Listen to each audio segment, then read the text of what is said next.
In this world of technology, things are ever changing, rearranging. You need someone to help you out. I know someone who can. Come and take a journey with me as we go through the land of technology. You'll never be alone. You'll be with Paul Amadeus Lane in the tech zone. Third and final segment of the show today. Thank you so much. If you missed our chat with Emmy Award winner Mario Armstrong talking about tech for school, how parents and children can make sure they're technologically up to date with some great things out there that can help children succeed and parents their job a little easier out there. We also talked to cybersecurity expert Dario Forte talking about ways that we can protect ourselves and some recent attacks around the world, and even here in the United States when it comes to cybersecurity and some things we can do to keep ourselves safe. So now, as we bring our show to a close, there's a report out about the 10 fastest and the 10 slowest cities when it comes to rural internet.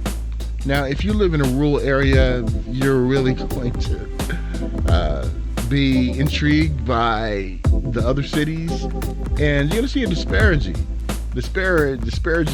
gap from East Coast to West Coast, and we're trying to find out why there's a gap right there. So let's bring on our next guest to help shed some light on this. And joining me right now to talk about this report that really just blew my mind, we have a writer from SatelliteInternet.com, Rebecca Armstrong. Rebecca, how are you? I'm doing great, Paul. Great to have you with me. You are a lot smarter than me when it comes to this internet jargon and these speeds and everything. And what I wanted to do right off the bat, because I kind of talked about this in the introduction, Rebecca, I kind of teased it about the 10 fastest and the 10 slowest when it comes to rural internet. And when you did your research with this, Rebecca, what was the criteria you were looking at? So specifically, we're looking at rural cities.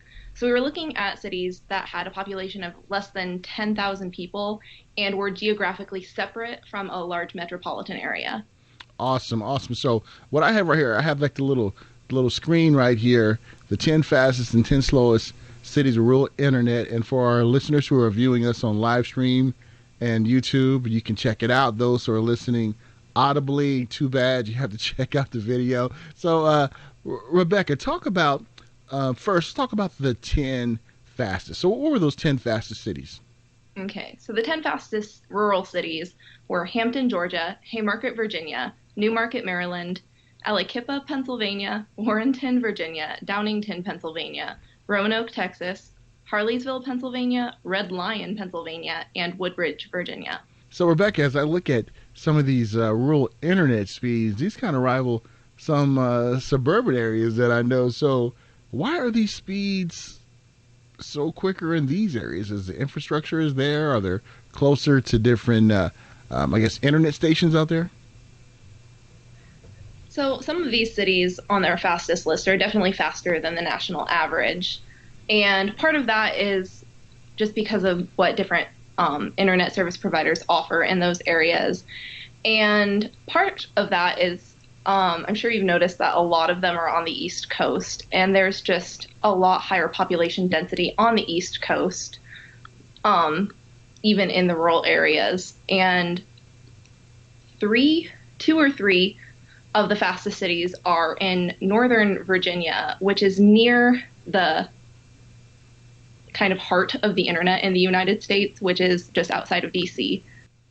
So Rebecca, being in California, I'm looking at the list of the slowest internet cities, and I'm getting kind of angry at it because here we are, California, Silicon Valley, tech hub of the United States. We like to think so.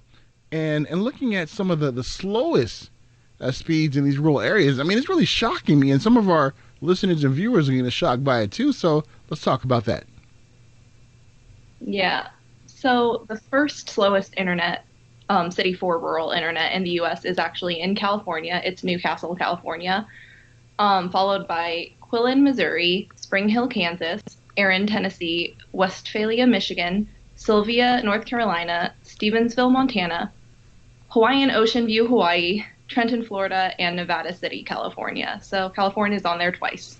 Wow. And looking at some of these speeds, I'm like baffled. I mean, in Newcastle, 3.7 Mbps. Then in Nevada City, 6.7.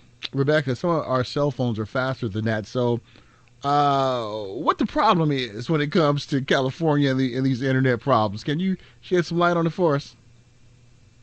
Well, speaking of forests, both of those cities are somewhat near national forests, and that might actually pose some infrastructure difficulties for like cable companies or fiber internet companies to bring faster internet to those areas.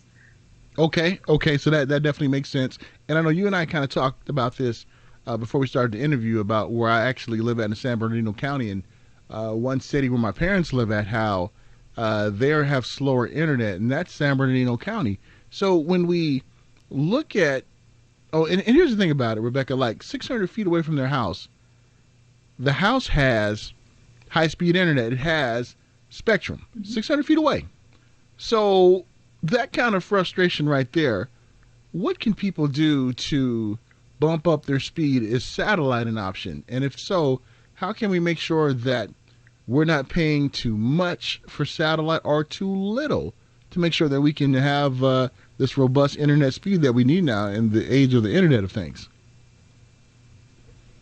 So competition in an area definitely helps with pricing. That's why internet in rural areas tends to be a little bit more expensive, and satellite tends to be a little bit of a more expensive option. But satellite internet providers do offer speeds up to 100 megabits per second in a lot of areas in the U.S. So it is a potential option for a lot of people in rural communities to get a faster internet connection. What would be the fastest upload and download speed you would give everybody out there if you were able to do it? What's like the optimum? You know, especially we're in the Internet of Things, we have all these connected devices.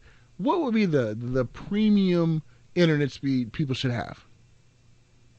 I, at minimum, would give everyone 100 megabits per second connection. I personally use the 200 megabits per second. Oh my gosh, speed, and I'm pretty addicted to the internet, and it works really well for me. But as we evolve and connect more devices, like who knows, we might end up using gigabit internet like on the daily. So yeah, tell me about it. I remember when I first started surfing the net with AOL, you know, all that, you know, the DSL and everything, and see where we're at now. It's amazing. And for me, someone like me who does a lot of uploading digital content and everything, I really like upload speeds be a little bit higher too, because you know to upload stuff and everything that would be pretty cool too. But Rebecca Armstrong, thank you so much for joining me and talking about this subject and this report. I think it's amazing, and any more reports like this come out, you know, I'm gonna reach out to you and say, hey Rebecca, come on and help us understand this. Are you down to come back? I'd be happy to. Thank you so much, Rebecca. You have an awesome day. You too. Thank you so much, Rebecca Armstrong, for joining me about that report and providing your insight and giving us some great information when it comes to rural internet. And it kind of reminds us of the chat we had last week with the VP of Research, Steve Koenig, for the Consumer Technology Association about 5G in rural areas. He really shed some light on that too. So if you missed that, make sure you check out that conversation as well. All right, folks. Well, I am out of here like last year. And until next time, look forward to seeing you guys and chatting with you guys. Remember to always connect with me, PaulAmadeusLane.com. Take care, folks. Till next time. World of technology, things are ever changing, rearranging. You need someone to help you out. I know someone who can. Come and take a journey with me as we go through the land of technology. You'll never be alone. You'll be with Paul Amadeus Lane in the tech zone.